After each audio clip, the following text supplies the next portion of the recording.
Atenção, está no ar a Rádio Libertadora. Começa agora o Hoje na História de Ópera Mundi. 1891.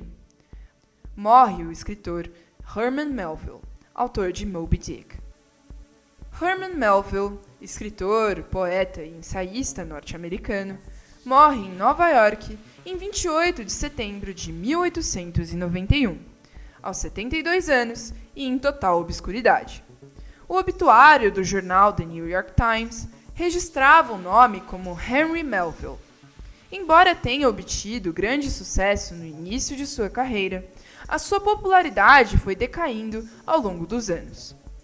Faleceu sem conhecer o sucesso que sua mais importante obra, o romance Moby Dick, alcançaria no século XX.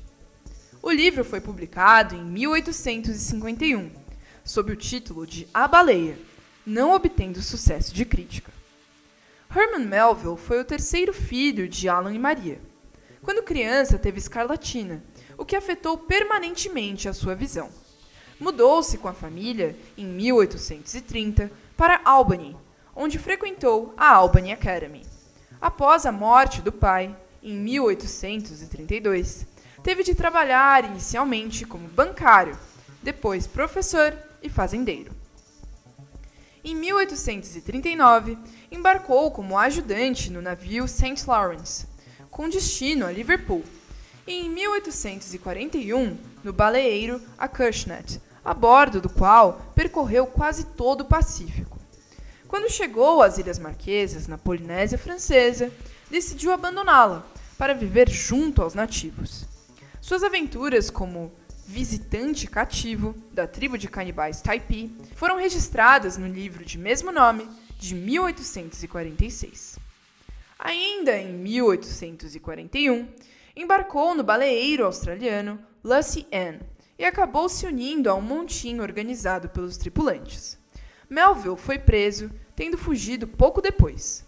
Todos esses acontecimentos são descritos em seu segundo livro, O Mu, de 1847.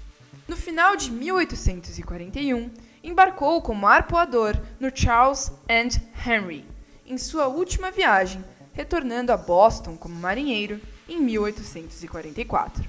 Seus dois primeiros livros lhe renderam muito sucesso de crítica e público, e certo conforto financeiro. Em 1849, lançou seu terceiro livro, Mardi, que se inicia como uma aventura. No entanto, se desenvolve de modo mais introspectivo, desagradando o público. Retomou a antiga fórmula, lançando duas novas aventuras, Redburn, de 1849, e White Jacket, de 1850. Em seus novos livros já era possível reconhecer tom visivelmente mais melancólico, que adotaria a seguir. Moby Dick é publicado em Londres em 1851. O fracasso de vendas fez com que o seu editor recusasse o manuscrito, hoje perdido, de The Isle of Cross, ou A Ilha da Cruz. Moby Dick foi vítima de todo tipo de interpretação, mas os elementos culturais da obra deixam claro o tipo predominante de abordagem. Pode-se perceber na mistura de etnias da tripulação do baleeiro, a presença de culturas distintas que chegaram aos Estados Unidos desde o boom da industrialização. Com os imigrantes vieram também suas crenças. Esta era a realidade do ano de 1891. A interpretação do narrador gira principalmente em torno de uma característica da baleia, sua brancura, a qual o autor dedica um capítulo inteiro, simbolizando a própria pureza da vida cristã da nação norte-americana. Os temas abordados representam as condições humanas, a aventura, a ciência, a metafísica, a filosofia, a sujeição do homem à lei do mais forte, a fúria da natureza, bem como o juízo divino sobre o homem. Moby Dick serve também como crítica aos preconceitos da época, visto que o país estava perdendo a sua identidade nacional, devido à mistura de culturas. Portanto, o universo de Moby Dick não une os homens do navio baleeiro, mas os aparta, levando-os à ruína total. O livro foi revolucionário para a época, com descrições intricadas e imaginativas das aventuras do narrador, Ismael, contando com reflexões pessoais, trechos de não-ficção sobre assuntos como baleias, métodos de caça, arpões e detalhes sobre as embarcações e funcionamentos, armazenamento de produtos extraídos das baleias. A obra foi inicialmente mal recebida pelos críticos e pelo público, mas com o passar do tempo, tornou-se uma das mais respeitadas da literatura em língua inglesa, e seu autor é agora considerado um dos maiores escritores norte-americanos. A história começa quando Ismael resolve trabalhar na marinha mercante, se instalando na hospedaria O Espiráculo, onde conhece Queequeg. Embarcam no navio The Packwood, mas, antes, Ismael recebe um aviso que o capitão Ahab é louco e possui demônios. Anuncia que tem um único e verdadeiro ódio, a baleia Moby Dick. Quando Ismael dá o seu primeiro olhar, fica espantado. Descobre que o capitão perdeu uma perna pela mordida do monstro. A viagem dura 3 longos anos de relação com o capitão Ahab. E não só havia tripulantes de todas as origens. Starbuck pertence à religião Quaker e tenta convencer o velho Ahab que Moby Dick é um animal irracional. As relações de Ahab e Starbuck são de amizade e ambição.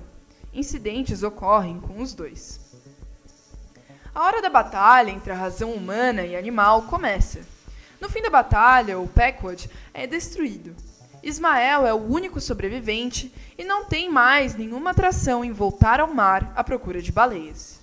Em Moby Dick, a loucura obsessiva de Ahab contagia toda a tripulação, até os mais prudentes e cautelosos.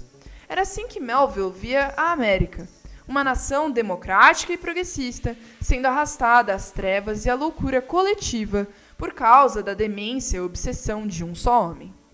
Melville lançou Moby Dick aos 32 anos. Nesta obra investiu todo o talento e erudição, buscando resgatar sua reputação literária. De acordo com seu biógrafo, o dia do lançamento foi o mais feliz da vida de Melville. Contudo, chegavam a Boston as primeiras resenhas dos jornais da Inglaterra, onde o livro havia sido publicado 1 mês antes. A obra foi destroçada pelos críticos. Depois de Moby Dick, nem mesmo a reputação de escritor resistiu. Sepultou a carreira literária do autor. Passou os 40 anos seguintes no anonimato. Quando morreu, ninguém dele se lembrou. Afinal, Moby Dick não era tão ruim quanto disse a crítica inglesa, nem tão bom quanto diz a inteligência norte-americana hoje. Hoje na História é uma produção de Opera Mundi, baseada na obra de Max Altman, com locução de Paola Orlovas e edição de José Igor. Você já fez uma assinatura solidária de Opera Mundi? Fortaleça a imprensa independente. Acesse www.operamundi.com.br/apoio. São muitas opções. Você também pode fazer um Pix usando a chave apoie@operamundi.com.br. Obrigada!